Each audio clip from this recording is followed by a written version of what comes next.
وجہ ہے کہ آسٹریلیا کی 30 عورتوں نے یک بیک کلمہ پڑھ لیا، 30 عورتوں نے یک بیک کلمہ پڑھ لیا، اور وہاں کا ایک بڑا پادری ان 30 عورتوں کے بیک وقت اسلام لانے اور ان کے تاثرات بیان کرنے کی وجہ سے وہ خود اتنا متاثر ہوا کہ جس نے 45 سال تک کلیسا میں فادر کی ذمہ داری ادا کی تھی اور عیسائی کمیونٹی میں ایک مضبوط اور بلند مقام رکھتا تھا، وہ خود ہلکا بگوش اسلام ہو گیا۔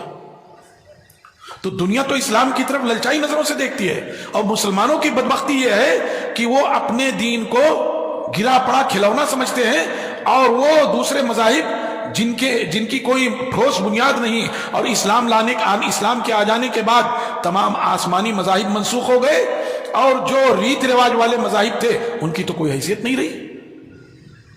جن کی کوئی حیثیت نہ ہو ان کی طرف یہ بدبخت مسلمان للچائی نظروں سے دیکھے، کتنی گئی گزری بات ہے۔ تو عورتوں کو تو اسلام نے جو عزت دی، اب صاحب یہاں ہمارے ملک میں دیکھا کہ صاحب اسلام عورتوں کو جو ہے وہ مرد کا آدھا دے رہا ہے، تو سوچا ہم اس سے آگے نکل جائیں۔ ابھی تک کئی ہزار سال تک انہوں نے عورتوں کو انسان ہی نہیں سمجھا۔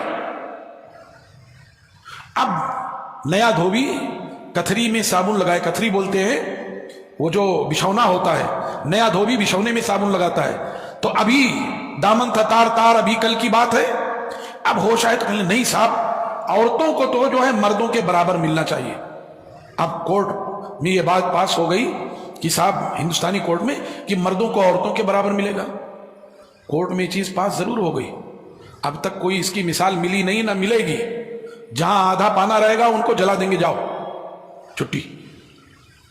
تو اسلام نے خواتین کے ساتھ جو حسن سلوک کیا ہے، مسلم عورتوں کو خصوصی طور پر یہ اللہ تعالیٰ کا احسان عظیم ماننا چاہیے، اور دنیا کی تمام عورتوں کو عمومی طور پر اسلام کے نظام رحمت کو تسلیم کرنا چاہیے۔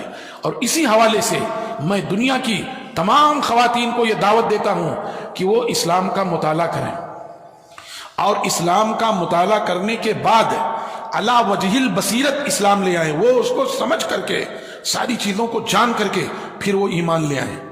میں ان کو اس حوالے سے یہ دعوت دیتا ہوں، اور یہ نہیں کہ اپنے انداز میں کہ بس وہ پڑھیں، وہ دیکھیں، میرے کہنے پہ نہیں، وہ پڑھیں، اسلامی تعلیمات کا جائزہ لیں، مسلمانوں کی زندگی نہ دیکھیں۔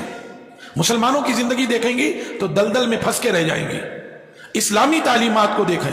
یہ مسلمانوں کی بدبختی ہے کہ آج مسلمان اسلام کے راستے کا، اسلام کی نشر و اشاعت اور اس کے پھیلاؤ کے راستے کا سب سے بڑا روڑا ہے۔